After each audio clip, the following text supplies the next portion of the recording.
So we could graph something like this, 3x minus 5y greater than or equal to 15. Now we set all the road work, we set the map down for exactly how we're going to do this one. We're going to pretend that we just had a linear equation, 3x minus 5y equals 15.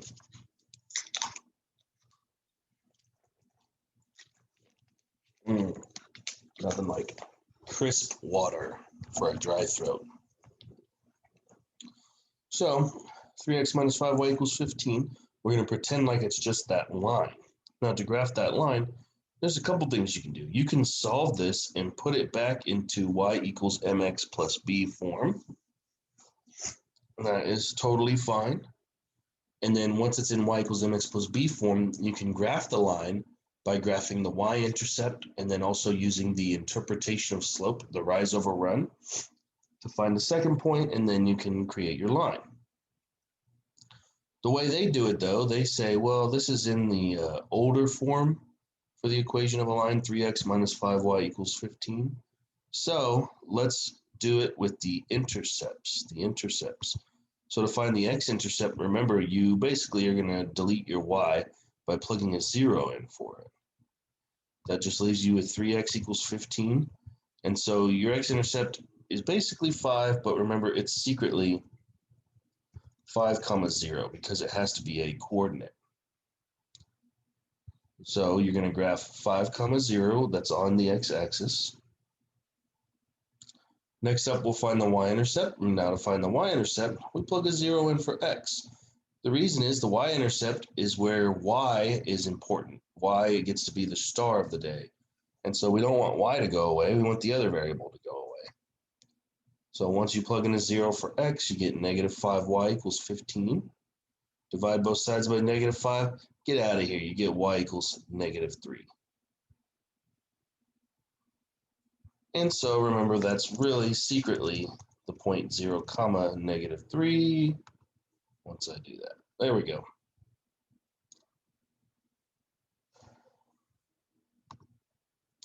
So we're going to look at this. We're going to graph that line. Oh, we're going to graph that line. Don't give me none of that. We had the x-intercept of 5, 0. Oh, here it is right here. Y-intercept was 0, negative 3. Here that is. So we would graph those 2 points.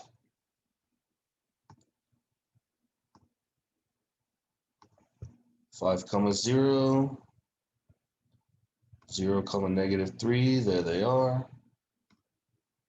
And we just connect the dots with a line. And then you can put your arrowheads at the end. Something like that. Now, we graph the line first. Then what we do is we need to decide if this should be a solid line or a dashed line. A dashed line will occur.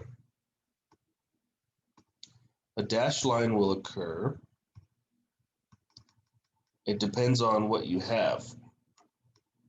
The original thing we had has the greater than or equal to symbol.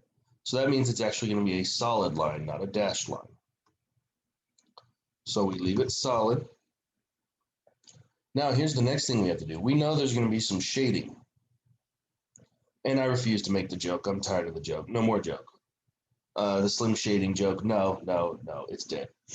We're going to do some shading. We know that we're going to have to shade either completely above the line or completely below the line. What we're going to do is we're going to pick a test point. We're going to pick a test point. Pick any point on the graph that's not on the line. Any point you feel like, any point your heart desires. You plug in the corresponding x and y values to the original inequality. If you get a true statement, you shade the region of the graph that held your test point. If you get a false statement out of this, you shade the other region of the graph. the one that didn't hold your test point. I'll leave that up there for a minute or so you can copy that down.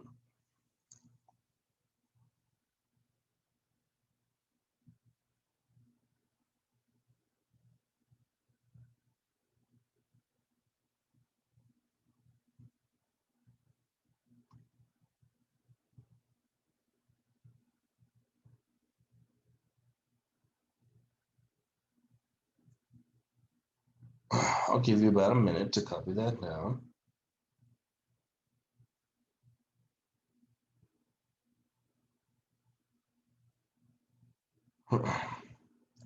So that's going to be our kind of our procedure, our method for figuring out whether we need to shade above or below the graph.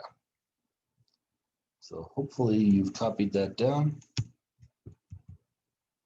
Let's put it over here.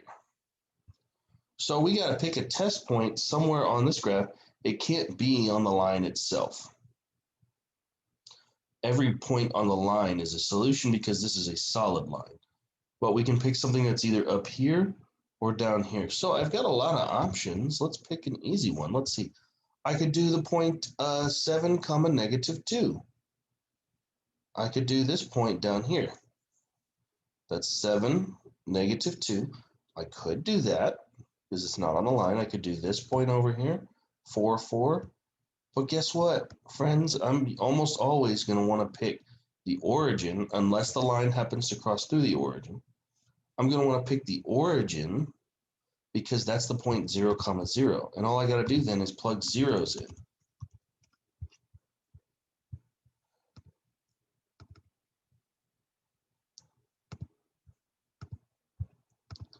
That's usually what I'm going to do. So 3x minus 5y greater than or equal to 15.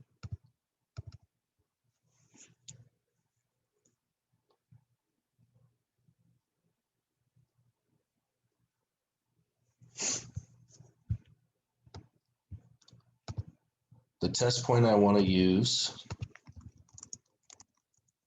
0, comma 0. So that means I'm plugging a 0 in for x,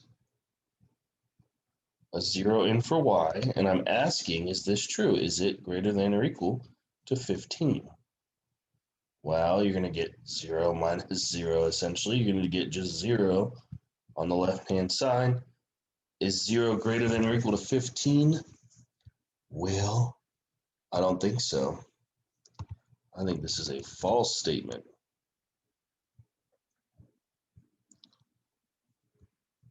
I think this is a false statement, which isn't bad. If we get true or false, it doesn't matter. Either one tells us which region to shade.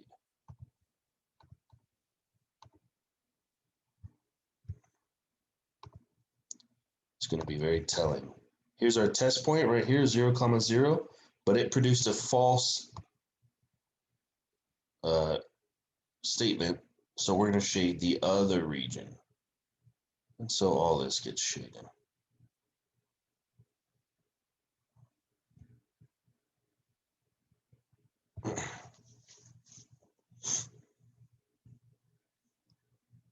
And so that's not so bad.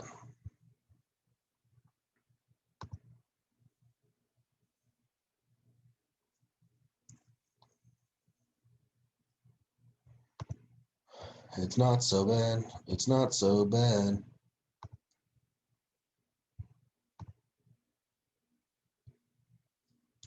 Here's what I think would be a prudent use of our time.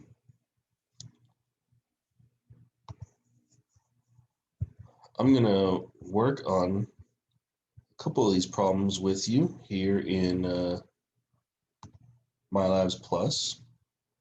Let me see if I can find a nice, good one. And we'll work it together, and I'll literally share my screen. You'll see exactly what I'm going to do.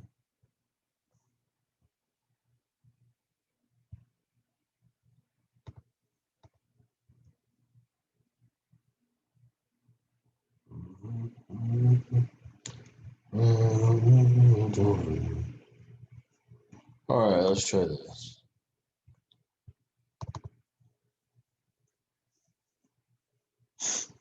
So this is exactly like you see. Unfortunately, there's a lot of like empty space on the screen. There's not a lot you can do to avoid that, because if I do this, Look at that. That gets all jumbled and weird. So not much we can do to avoid that, unfortunately.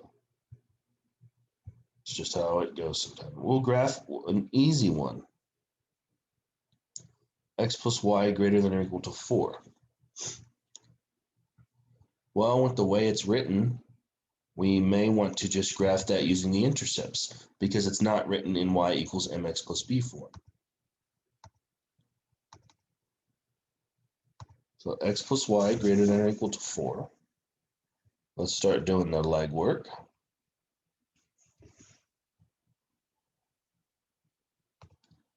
Remember, we're going to pretend.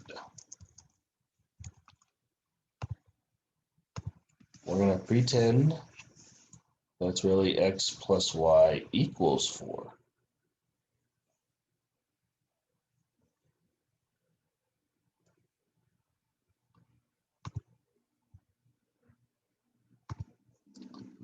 We're going to pretend it's x plus y equals 4, just so we can figure out how we can even graph the thing, the sucker. So let's find the intercepts. Your x-intercept. And this is good practice for just graphing lines in general, because we would still like to know how to graph this line. For the x-intercept, we put a 0 in for y. So it's pretty simple. You're just going to get x equals 4. So your x-intercept is the point 4, comma 0.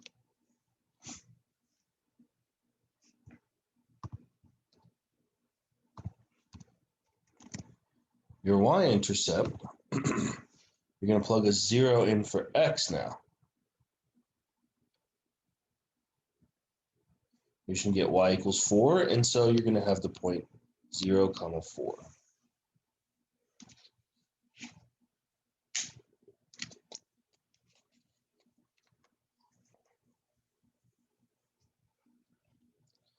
So 4, 0, 0, comma 4. Let's go back to our graph. We're going to click to enlarge the graph. I'm going to select the line tool. I'm going to find the point 0, comma 4, click it. The line tool will do all kinds of cool stuff. I can make fun little animations out of it. The other point was 4, comma 0. So those are the intercepts. We've graphed the line. Now we can come over here and choose whether it ought to be a solid or dashed line.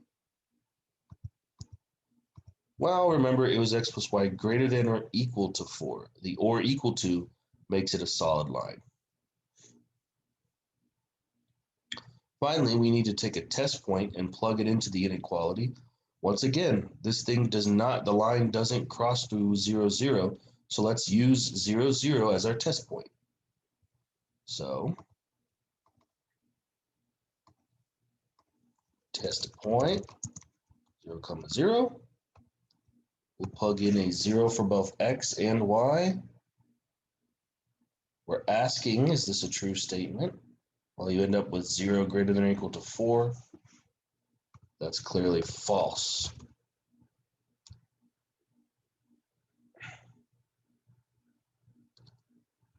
And so, because we got a false statement out of that, that would be telling. We know that here's the point 0, comma 0. The shading does not happen in this region. The shading happens above the line. So I click my paint bucket tool, and bada bing, bada boom. That's how you're going to graph this.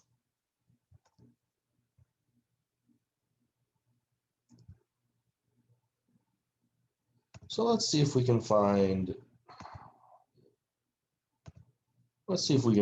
a more interesting one.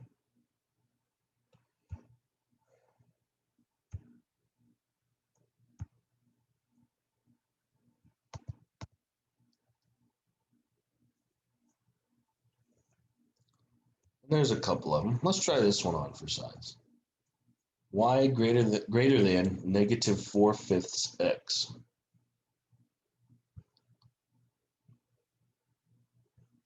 Maybe we'll see if there's an even more interesting one.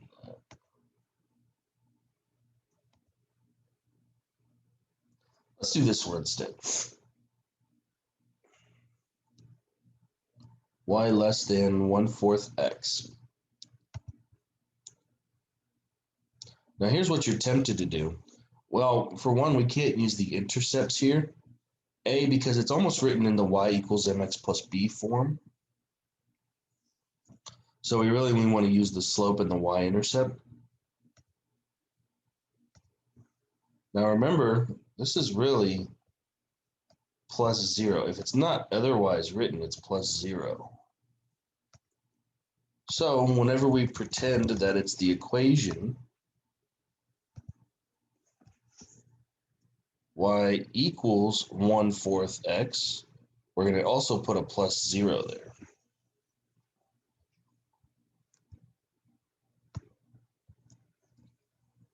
This way we know the slope is 1/4. The y-intercept is 0, 0. So it crosses through the origin. That's okay. Get your line tool. It's got to cross through the origin because the y-intercept was basically 0. Now we're going to use the interpretation of slope as rise over run. The slope is 1/4. So it's also positive. So it's going to go, for every 4 units I go to the right, it's going to go up 1. And so that would be the second point on the graph. 4 units to the right, up 1. Should be a solid or dashed line. Well, the original thing is a strict less than. Strict less than. Which means it's going to be dashed. And so I click that and it'll automatically dash the line for me.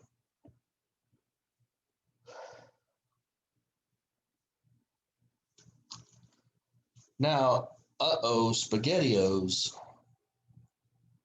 We need to use a test point to decide whether we should shade completely above the line or completely below the line. The problem, my friends, is that our usual test point of 0, 0 cannot be used because it lies on the line itself.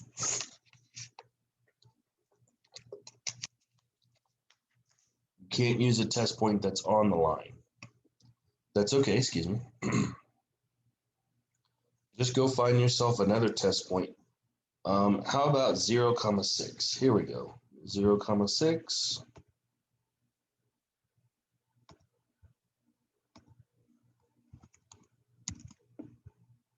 Which is this point right here.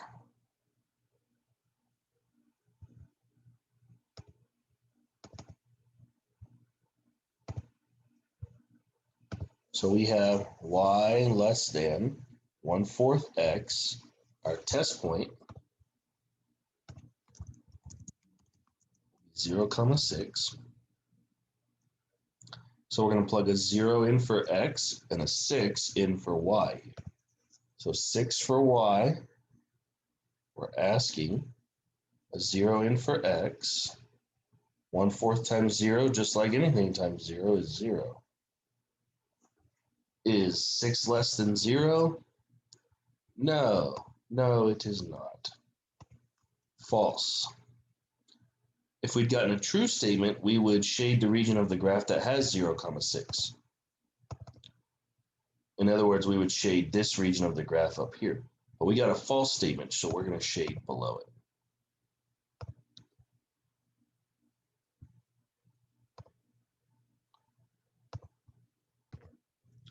We just finished up this one.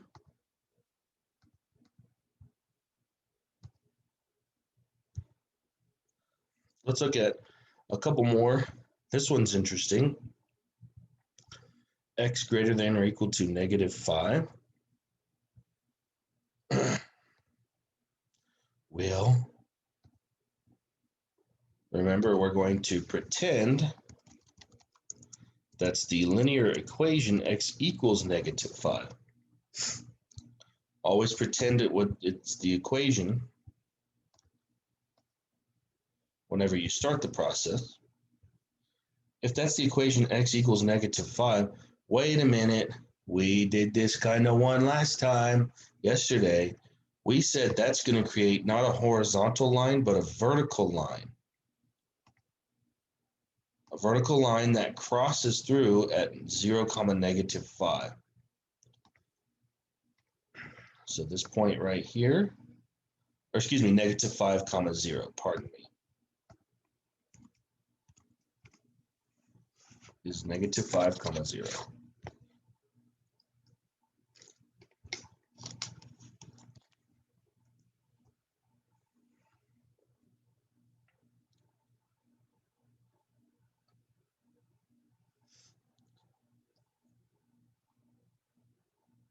So -5, 0, it's a vertical line straight up and down.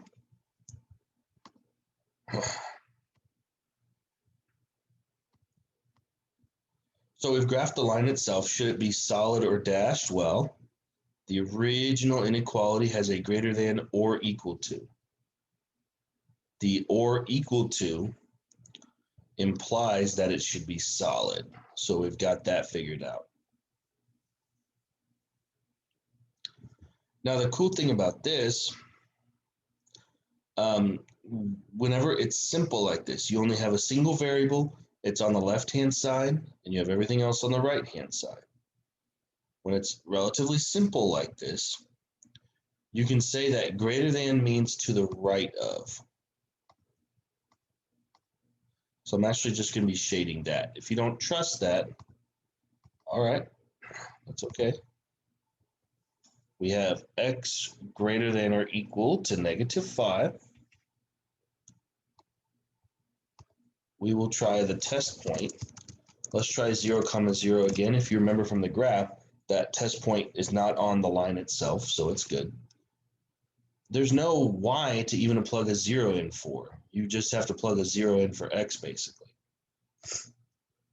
So you're going to get 0 greater than or equal to, you're asking, is that greater than or equal to -5? And now we have a true statement. That's a true statement. 0 is certainly greater than or equal to any negative number.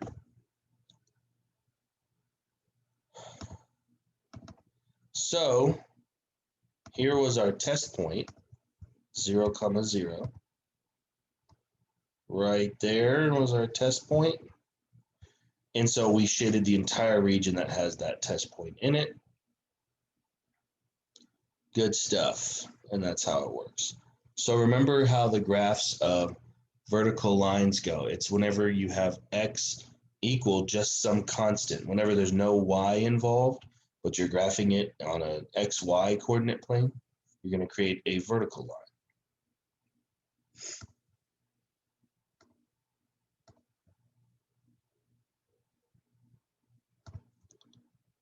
Let's try this one out. Y less than 5. Now, whenever you have a linear equation that only involves y and does not involve x, that's okay. Now, instead of having a vertical line, this is going to have to be clearly a horizontal line. And we're going to pretend that we have the equation y equals 5.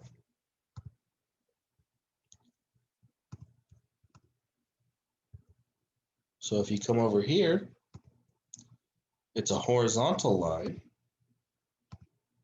How did I know where to put it? Well, because it has to cross through the y-axis at 0, 5, which it does. So it crosses through at 0, 5.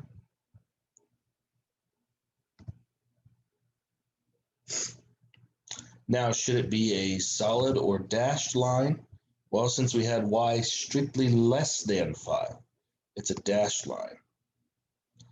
It's an electric fence. Remember, we talked about electric fence versus just a regular fence.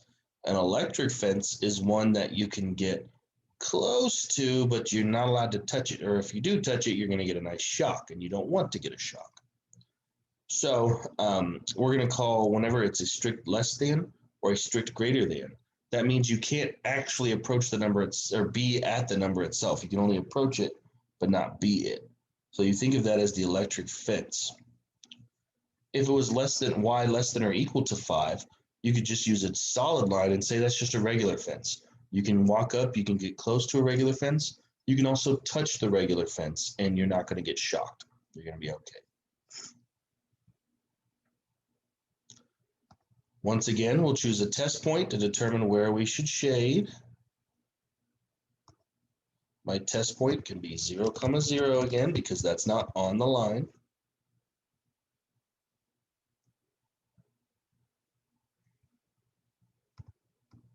We'll just do that in this space. My test point is 0, 0. So I'm going to plug that into the original inequality. Now there's no x value to plug a 0 in for. So all we're doing is plugging a 0 in for y. So you're going to get, is 0 less than 5, question mark? Because you just plug a 0 straight up for y. Yeah, that's a true statement. True. So we're going to shade the region that has the test point in it, which is the region below the line.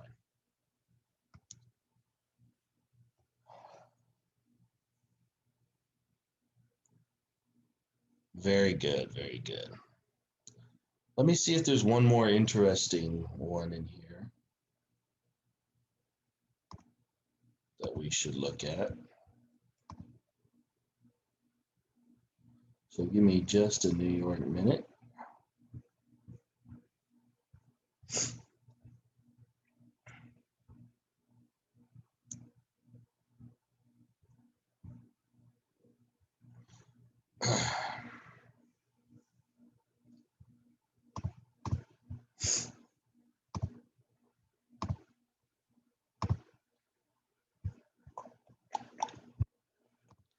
Let's see a little more interesting because this is the only topic I really want to cover today.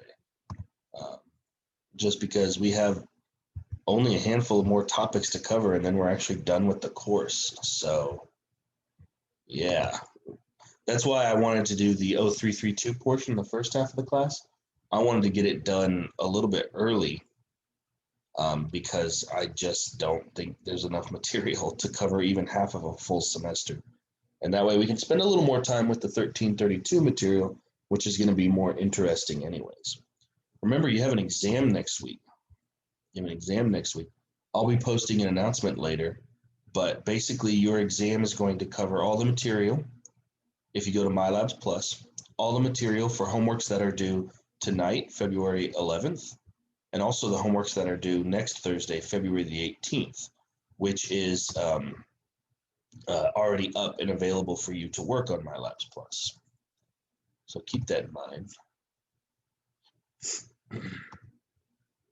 Let's see if we can't find an interesting one. We did that one.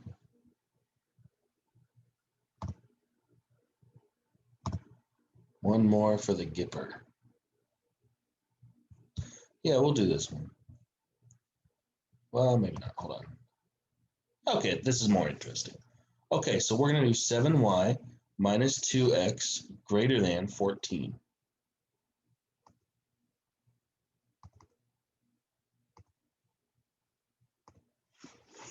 But we're going to solve it a slightly different way.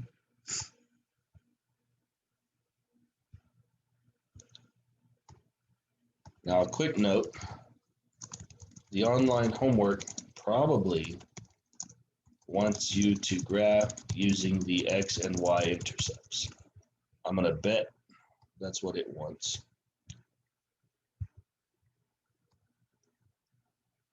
We're going to do it a slightly different way here. We're going to pretend that we have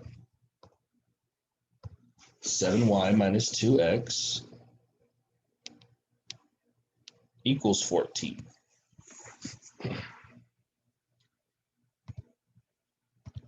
And now, instead of graphing with intercepts, I'll convert into y equals mx plus b form. Graph that way. That's what I'm going to do.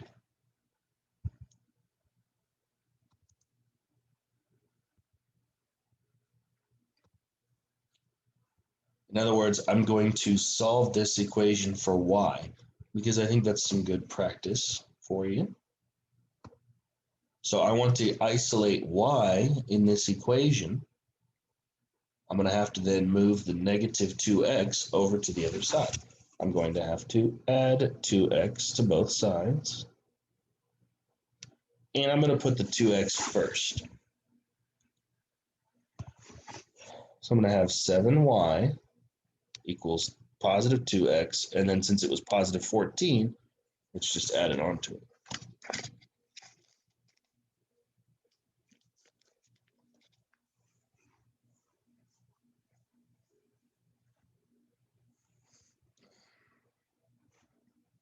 Now I got to get the y by itself, so I'm going to need to divide both sides by 7. I'm going to need to divide everything by 7. So this is literally how it looks. You divide every piece by 7. You're going to get y equals, I have 2x over 7, which is the same as saying 2/7 x, plus 14 over 7 is 2.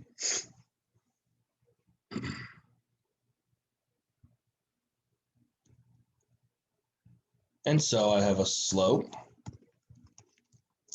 2 over 7. We'll remember what the rise over run interpretation is. My y-intercept, I can immediately read that as 0, 2. This is the meat of it, and the y-intercept always has an x-coordinate of 0. So a slope of 2/7, a y-intercept of 0, 2. Let's go back to the graph. Let's see, it crosses through at 0, 2, so click it there. And I know it's a little hard to see the graph. It's a little bit tiny. On your own computer screen, when you're working this homework, you can zoom in. Our slope was 2 over 7. So for every 1, 2, 3, 4, 5, 6, 7 units I move to the right, it's going to go up, rise 2 units. So that's going to be the line. Now, your online homework may not quite like you to do this. We're doing it just for our own sake. It may want you to graph via the intercepts. And you see that those are the 2 points we used. So it may want you to do that. So it may not accept this answer, but it's not wrong. If you're doing it with me, you're not wrong. Next up, we have to decide if we should have a solid or dashed line. Since we have a strict greater than, that's a dashed line. Then we just got to decide if we should be shading above or below the line with the paint bucket tool. Well, the point 0, 0 down here, which is usually a good candidate for your test point, is still a good candidate because it's not on the line itself. So we're going to use 0, 0 as our test point, like pretty much always, unless the line happens to cross through that point.